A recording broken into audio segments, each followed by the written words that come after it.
In this video, we're diving into the Scourge Chapter 1 and 2, a Vietnamese psychological horror game developed by Beastech Studio and published by Rare Reversea. Released in October 2024, The Scourge is a chilling experience inspired by urban legends and the haunting fears surrounding apartment life. The story follows a young man named Lu Dang Not Hui, living in Saigon in 2009. After a series of devastating family tragedies, Hui begins suffering from terrifying nightmares of the dead. Driven by desperation, he chooses to venture deeper into the dream world, searching for answers behind it all. As usual, before we jump into the analysis, let's go through a quick recap of the story. The game begins in an apartment complex called Phong Zich Lang. Hui is alone at his parents' funeral. The tragedy struck just 1 year after the death of his younger sister. Rumors begin to spread. People whisper that Hui brings misfortune to those around him. Because of that, no one dares to attend the funeral. Left alone, Hui quietly performs the rituals for his parents. But suddenly, the room darkens. He sees a blood-soaked figure holding a photo of his sister, silently begging for help. In the next moment, Hui finds himself standing in a long hallway. At the end of it, a fortune teller awaits him. She places a hand on his shoulder and tells him, if he wants to understand the messages from the dead, he must travel into the dream world. Right after the fortune teller finishes speaking, Hui suddenly finds himself standing in another hallway, where he is filling out an insurance claim form. From above, stacks of spirit money begin falling onto the table, along with murmurs and whispers from people around him. The scene cuts. Hui suddenly wakes up, lying on a table. He checks the group chat on his phone. Phuong, the fortune teller, has given him detailed instructions. If he wants to master dream walking, he must practice constantly, follow strict rules, and most importantly, he must never touch anyone inside the dream. After checking all the clocks in his house, Hui lies down on his bed and falls asleep, entering the dream once again. He dreams of himself walking through a hallway in an old apartment building. There, he sees his younger sister sitting in a corner, crying. Hui calls out to her, asking her to come home, but she says she can't, and then breaks down in tears. Suddenly, Hui finds himself inside an elevator. At each floor, he sees images of his sister playing. From behind him, she slowly approaches. Her entire body is covered in blood, filled with talismans. Terrified, Hui runs as fast as he can. His sister chases him all the way to the end of the path, and then pushes him into the abyss. Hui jolts awake from the nightmare. In panic, he quickly calls Ms. Phuong, saying that his sister is trying to kill him, but she tells him to stay calm, because everything that happens in a dream carries a deeper meaning. She urges him to return to the dream and find out the truth. Hui enters the dream once again. This time, he dreams of the apartment where his family used to live in Phong Zich Lang. There, he learns that his mother once asked a sorcerer to perform a ritual in order to give birth to him. Desperate for answers, Hui commits a forbidden act. He reaches out and touches his sister in the dream. That action pulls him deeper into another layer of the dream. This new dream leads him to a second ritual, one performed by the sorcerer on his sister to cleanse her fate. After that, Hui is brought to a shrine surrounded by 4 graves. Each grave leads to a memory. Within those memories, Hui finds his sister's belongings. He places them in front of the graves. Suddenly, from above, his sister's body absorbs a dark force and transforms into a giant female spirit. Hui runs toward a nearby car, and in that moment, he witnesses the true cause behind his parents' deaths. After that, he discovers a room covered in talismans. Inside, there is a wardrobe sealed shut with 4 nails. At the same time, a man's voice echoes. The mysterious voice reveals that he is a shaman who has been watching Hui for a long time. He tells Hui about the apartment complex Phong Zich Lang, where Hui's family once lived. 53 years ago, during construction, the land faced serious difficulties. Because of that, the landowner invited him and his son to perform a sealing ritual, using the bodies of 4 virgin girls. Everything went smoothly at first, but a few years later, the resentment from those bodies merged together and gave rise to an evil entity known as the Scourge. He and his son then descended into the disaster hell, in an attempt to undo the sealing ritual placed upon the 4 bodies. But unfortunately, the shaman's son was seduced by the Scourge. He betrayed his father, and left him behind to be cursed. After that, the son marked Hui's younger sister with blood, turning her into a sacrifice meant to revive the dark entity. The shaman then gives Hui a protective talisman, warning him to stay fully conscious when entering the disaster hell. And that marks the end of Chapter 1 and 2 of the Scourge. Putting together all the information in the game, we learn that the story revolves around the tragedy of a family of 4. The father, Lu Hong Not, the mother, Dang Ti Lon, the older son, Lu Dang Not Hui, and the younger daughter, Lu Dang Not Huyen. Everything began before Hui was even born. The father worked as an employee at a state company, while the mother was a tailor. The couple lived together in an apartment at Fong Zichlang. The problem was, despite being together for a long time, they couldn't have a child.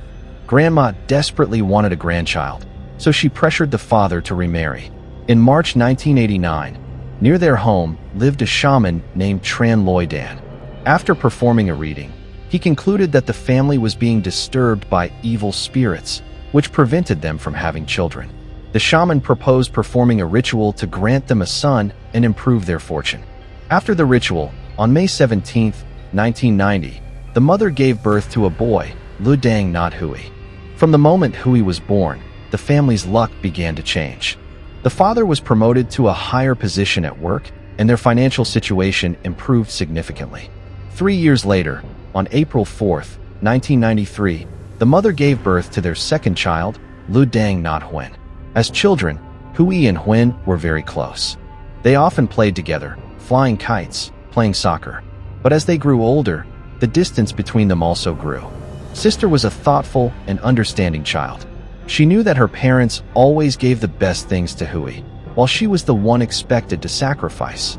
The mother even planned for Sister to quit school early and work to support the family. Although the sister had a talent for art and loved drawing, the father considered it useless.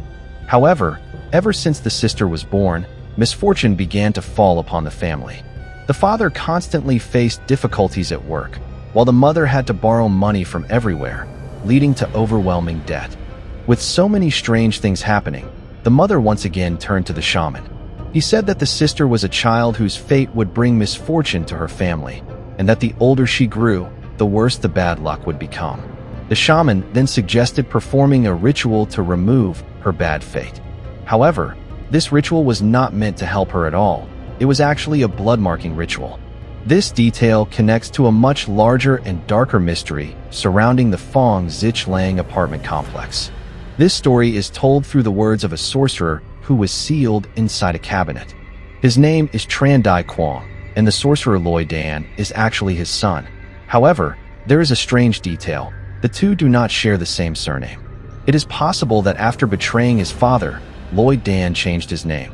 Returning to the mystery of the Fong Zichlang apartment complex, everything began in 1952 when the land was still empty.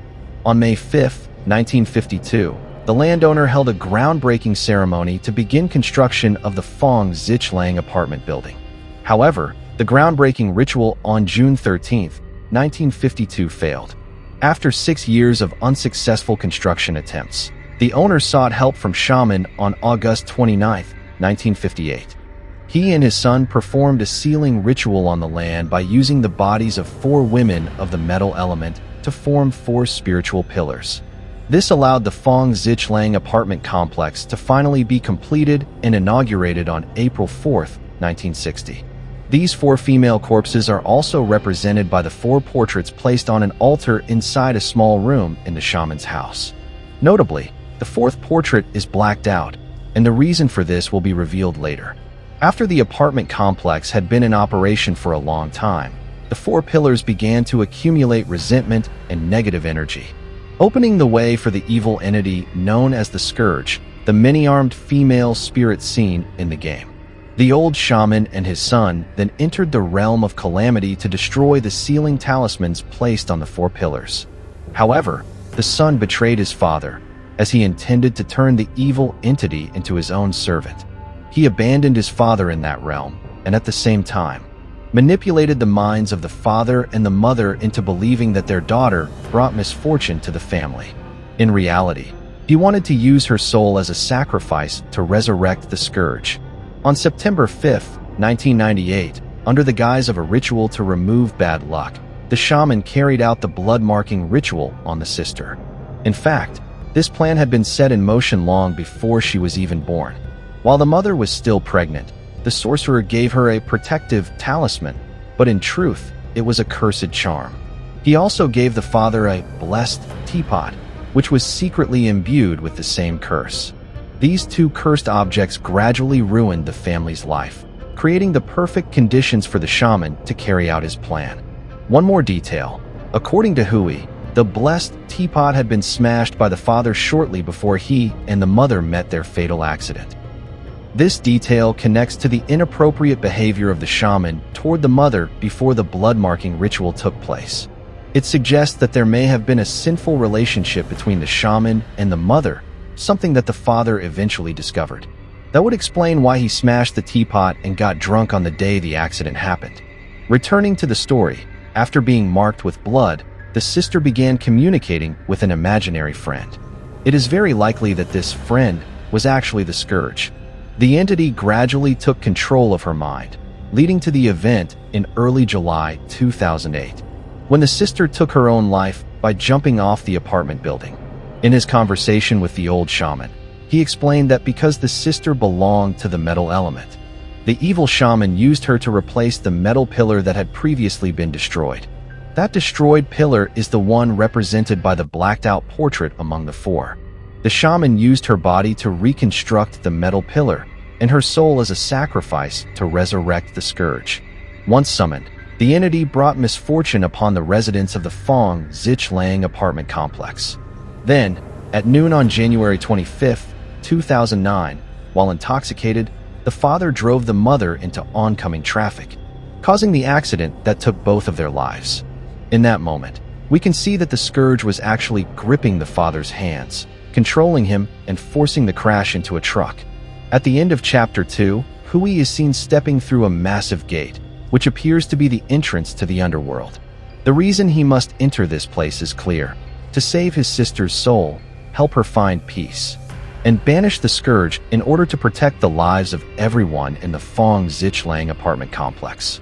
As for the fate of the shaman Loi Dan in 2009, according to Dai Quang, he could no longer sense the son's spiritual presence. Neighbors also mentioned that the shaman had suddenly disappeared without a trace. It is very likely that after the Scourge was released, it took his life. The Scourge is a story about patriarchy, gender bias, blind faith and superstition, and the powerful bond between siblings. What will happen to Hui in the realm of calamity? Will the old shaman's protective talisman be enough to help him survive against such a cunning and malevolent entity? To find out, we'll continue in the next video about the Scourge.